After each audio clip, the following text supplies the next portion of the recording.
అస్సలాము అలైకుం వ రహ్మతుల్లాహి వ బరకాతుహు. నా ప్రియమైన సోదరులారా, రమజాన్ నెలలో 3 అస్రాలు, 3 దశలు గురించి ప్రవక్త సల్లల్లాహు అలైహి వసల్లం ఏమి చెప్పారు?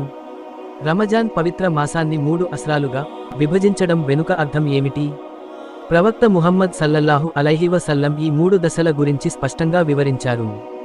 మొదటి 10 రోజులు అల్లాహ్ కృప, రహ్మత్. రెండో 10 రోజులు అల్లాహ్ మన్నింపు, మగ్ఫిరత్. చివరి 10 రోజులు నరకం నుండి విముక్తి, ఇత్మీననార్. ఇవి ఒక్కోటి మనకు ఏం నేర్పిస్తాయి? ప్రవక్త సల్లల్లాహు అలైహి వసల్లం మనకు ఏ సందేశాన్ని ఇచ్చారు? మొదటి అస్రా, రహ్మత్, అల్లాహ్ కృప దశ. ఈ 10 రోజులు అల్లాహ్ తన దాసులపై కృప చూపే రోజులు. ఈ సమయంలో మనం అల్లాహ్ రహ్మత్, దయ కోసం ఎక్కువగా దువా చేయాలి, ఖురాన్ చదవాలి, దిక్ర్ చేయాలి.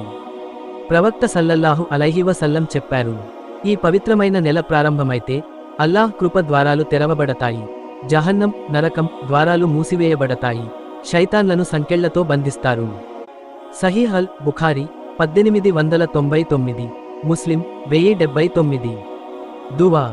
రబ్బిగ్ఫిర్ వర్హం వా అంత ఖైరుర్ రాహిమీన్. ఓ అల్లాహ్, నన్ను క్షమించు, నాపై కృప చూపు, ఎందుకంటే నీవే అత్యుత్తమ దయాళువు. రెండో అస్రా, మగ్ఫిరత్, అల్లాహ్ మన్నింపు. ఈ 10 రోజులు మన పాపాల నుండి విముక్తి పొందే గొప్ప అవకాశమవుతుంది. మనం ఎక్కువగా ఇస్తిగ్ఫార్, క్షమాపణ, దువా, తౌబా, దాన ధర్మాలు చేయాలి. ప్రవక్త సల్లల్లాహు అలైహి వసల్లం చెప్పారు, నిజంగా రమజాన్లో ఉపవాసం చేసే వారిని అల్లాహ్ క్షమిస్తాడు, వారు చేసిన పాపాలను మన్నిస్తాడు. సహీహ్ అల్ బుఖారీ 1901. దువా. అస్తగ్ఫిరుల్లాహ రబ్బీ మిన్ కులి ధంబిన్ వ అతూబు ఇలైహి. నా ప్రభువైన అల్లాహ్, నా అన్ని పాపాలను క్షమించు, నేను నీ వైపుకు మరలుతున్నాను. చివరి అస్రా, ఇత్మీననార్, నరకం నుండి విముక్తి. ఈ 10 రోజులు అత్యంత పవిత్రమైనవి, ఎందుకంటే లైలతుల్ కదర్, శక్తి రాత్రి ఇందులో ఉంది. ఇది 1000 నెలల కన్నా శ్రేష్టమైన రాత్రి. ప్రవక్త సల్లల్లాహు అలైహి వసల్లం మనకు ఈ రోజుల్లో మరింతగా నమాజ్, ఖురాన్, దిక్ర్, తహజ్జుద్, దువా చేయమని ఉపదేశించారు. ప్రవక్త సల్లల్లాహు అలైహి వసల్లం చెప్పారు, రమజాన్ నెలలో చివరి 10 రాత్రుల్లో లైలతుల్ కదర్ను వెతకండి. ఈ రాత్రి 1000 నెలల కన్నా శ్రేష్టమైనది. సహీహ్ అల్ బుఖారీ 2017. దువా. అల్లాహుమ్మ ఇన్నక అఫువున్ తుహిబ్బుల్ అఫ్వఫ అఫు అన్ని.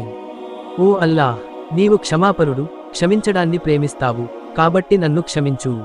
ముఖ్యంగా తెలుసుకోవాల్సినవి: ప్రతి అస్రాలో మనం మన ఆచరణను మారుస్తూ అల్లాహ్ క్షమాపణ పొందేందుకు ప్రయత్నించాలి. తదనుగుణంగా దిక్ర్, నమాజ్, ఖురాన్ పఠనం, దువా, తౌబా, సదఖా, దానం చేయాలి.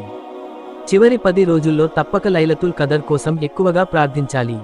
ఈ విషయానికి మీకు ఉపయోగకరంగా అనిపిస్తే మీ కుటుంబ సభ్యులకు, స్నేహితులకు షేర్ చేయండి.